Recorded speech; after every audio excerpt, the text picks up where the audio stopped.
Bonjour à tous, je suis ravie de vous retrouver pour une nouvelle guidance où nous allons jeter un œil sur la semaine à venir. Je me sens toujours dans cette courte échéance au niveau des projections. Je ne pense pas être la seule personne à avoir raccourci ces horizons. Et ce que j'en tire de positif, eh bien, c'est cette présence à l'instant, à l'ici et au maintenant. Ceci dit, j'espère vraiment que la conscience collective va s'ouvrir sur autre chose et sur une autre façon de concevoir la vie en général sur Terre. Et puis, j'aimerais aussi que cette petite chaîne devienne plus interactive. J'aimerais bien qu'on puisse échanger davantage. Alors si vous avez par exemple une question que vous aimeriez qu'on développe ou qu'on aborde via un tirage intuitif, n'hésitez surtout pas à me proposer vos sujets de tirage. Je pense que cette dynamique de partage pourrait être très intéressante.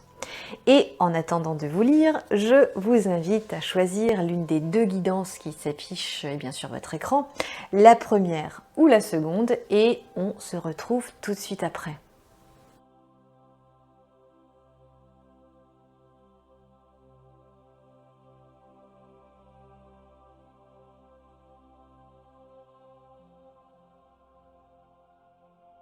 Bienvenue à vous qui avez choisi la première guidance où nous allons nous plonger sur les énergies de la semaine à venir.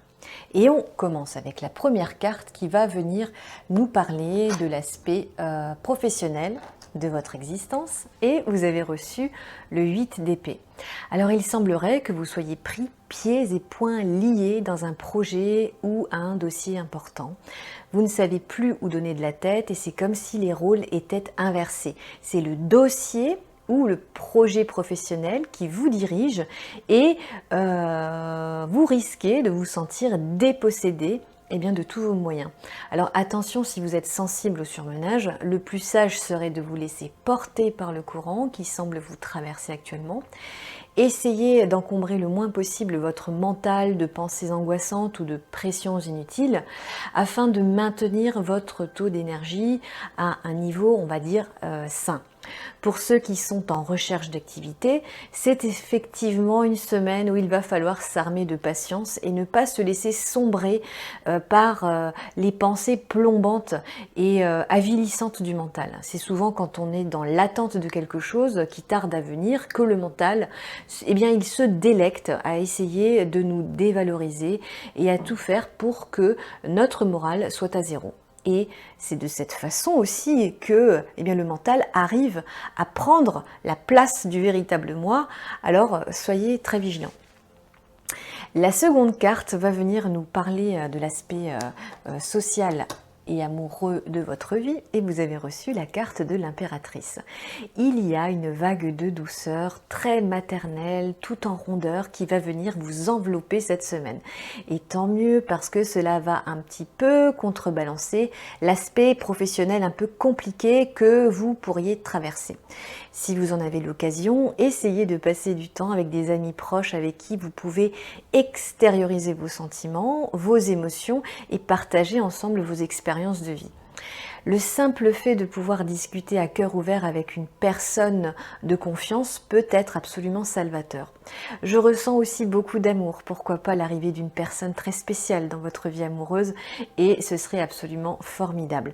Et pour ceux qui ont la chance de cheminer auprès de quelqu'un de bien, le temps sera propice aux discussions sincères, au rapprochement et tout simplement au pur romantisme. En tout cas, je vous le souhaite. Et enfin, la troisième carte va venir nous parler de l'ambiance générale de la semaine. Et vous avez reçu la carte de la roue de la fortune. Alors ça va être effectivement une semaine qui va bouger, qui va vous faire bouger physiquement et aussi vous faire cogiter intellectuellement. Il y a quand même des opportunités qui vont s'offrir à vous et votre défi consistera à les saisir au bon parce qu'il y a comme de la rapidité et de la furtivité dans l'air. Alors surtout restez alerte et soyez à l'écoute des signes que votre futur va mettre sur votre chemin. Vous n'aurez pas le temps de vous ennuyer et je ressens en note de fond une belle lueur d'espoir. C'est comme si ça commençait à s'alléger. Interprétez cette phrase comme vous le sentez. C'est comme si on allait bientôt arriver au bout de quelque chose pour laisser place à quelque chose de nouveau, à quelque chose de plus vaporeux, de plus insouciant. Et de vous à moi, on ne va pas se plaindre. En tout cas, c'est pas mal du tout. Voilà, j'espère que cette guidance vous aura plu et qu'elle vous aura parlé. Je vous souhaite une belle semaine remplie d'amour et quant à moi, je vous dis à très bientôt.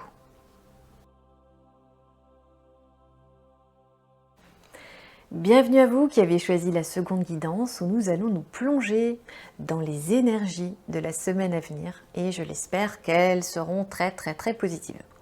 On commence avec la première carte qui va venir nous parler de l'aspect professionnel de votre existence et vous avez reçu la carte de la Lune. Alors vous allez être surpris par vos élans de créativité et par vos intuitions qui vont se révéler très bavardes et assez pertinentes. Vous vous sentirez en phase avec ce que vous pensez, ce que vous ressentez et cette dynamique aura des répercussions très positives professionnellement. Cela se traduira sans doute par une bonne productivité, l'émergence d'idées ingénieuses en tout cas. L'aura que vous dégagerez sera très inspirante auprès de ceux qui seront à votre contact cette semaine. Vous serez un moteur et une source d'inspiration pour vos collègues ou collaborateurs. Et si vous êtes en recherche d'un emploi, pourquoi pas essayer de postuler différemment. Je pense notamment à répondre à des offres qui résonnent avec votre cœur, mais qui ne correspondent pas forcément au contenu de votre curriculum vitae. On ne sait jamais, vous pourriez ouvrir une nouvelle porte, peut-être plus en accord avec vos envies de cœur. Ici, je pense qu'il ne faudra pas hésiter cette semaine, tout simplement à oser faire quelque chose de neuf. La seconde carte va venir nous parler de l'aspect social et amoureux de votre vie et vous avez reçu le 10 de Pentacle. Alors vous serez en maîtrise, dans une forme de sérénité qui vous donnera pleine confiance en vous, vous saurez parfaitement identifier les personnes de confiance, vous saurez bien vous entourer socialement, vous apprécierez le fait d'être écouté et d'être respecté par votre entourage. C'est une semaine où vous saurez attirer l'attention, sans doute grâce à cette aura très créative qui vous enveloppe actuellement. On peut dire que vous serez en pleine possession de vos moyens et de vos charmes, donc si vous êtes un cœur à prendre, il y a des chances que vous attiriez à vous la personne de votre choix ou bien quelqu'un de tout à fait intéressant et respectable et parfait pour vous. Et si vous êtes déjà au pays de l'amour, ce sera une semaine où les rapports entre vous et votre autre seront assez équilibrés. Vous adopterez une vitesse de croisière tout à fait confortable et qui vous conviendra parfaitement pour le moment. Et enfin, on va terminer avec la troisième carte qui va venir nous parler de l'ambiance générale de la semaine. Et vous avez reçu la carte du roi de bâton. Alors, ça rejoint ce qui vient d'être dit plus tôt. Vous serez en pleine maîtrise de vos moyens, aussi bien professionnellement que personnellement et amoureusement et socialement, etc.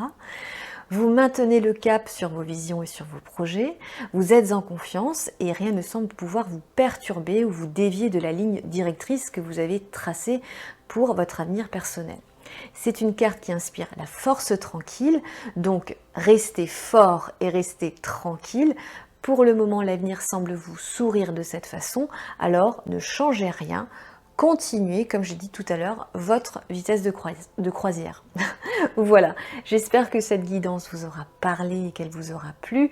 Je vous souhaite une semaine créatrice et pleine d'idées ingénieuses. Et quant à moi, je vous dis à très bientôt.